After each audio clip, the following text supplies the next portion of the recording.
za početak, braći i sestre, jedna od glavnih obstrukcija tom obnovljenju uma, a rekli smo to obnovljenje uma je uslov da se ima skladan hrišćanski život, da se ima mir, da se ima spokoj, da budemo zadovoljni uvijek, jednostavno da živimo to Božje carstvo ovdje na zemlji.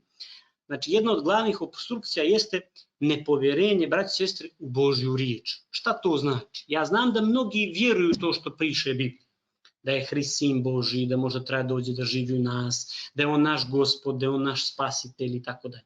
Međutim, postoji jedna vrsta povjerenja, to je da ljudi, imam osjećaj ponekad, da braći i sestre hrišćani, da nisu baš toliko svjesni šta imaju u Hristu. Ili možda zaboravljaju ili zanemaruju. Znate, Biblija kaže, ili Božja riječ, braći i sestre, da smo mi sinovi i kćeri Božji. Da smo prihvaćeni Bogu kao i Hrist.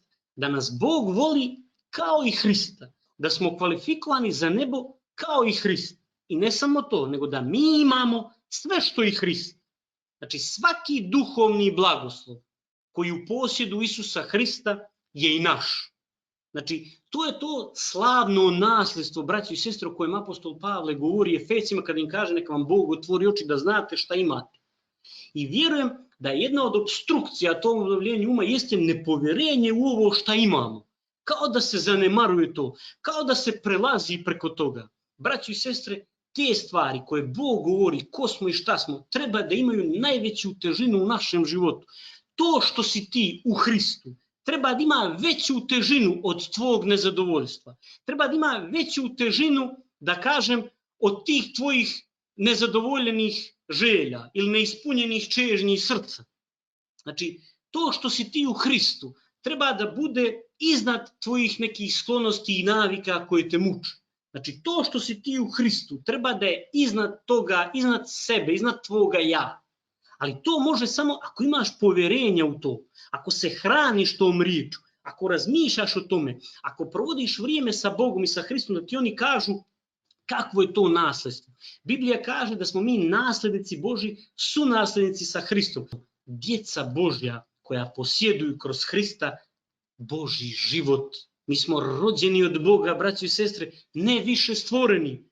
Znači, život koji nam je dao Hrist je život od Oca direktno proslijeđen nama. To je slavno nasljedstvo. Nikad nemoj da zaboraviš ko si i šta si u Hristu. Treba da se hraniš sa time, zato što ta istina treba da te izdigne iznad stvari sa kojima se suočavaš, iznad tih nekih nezadovoljstava sa kojima se suočavaš. Znači, moraš uvijek imati na umu ko si i šta si. Da si voljen bezuslovno kao i Hrist. Da imaš sve što i Hrist, da si u posjedu svega što i Hrist.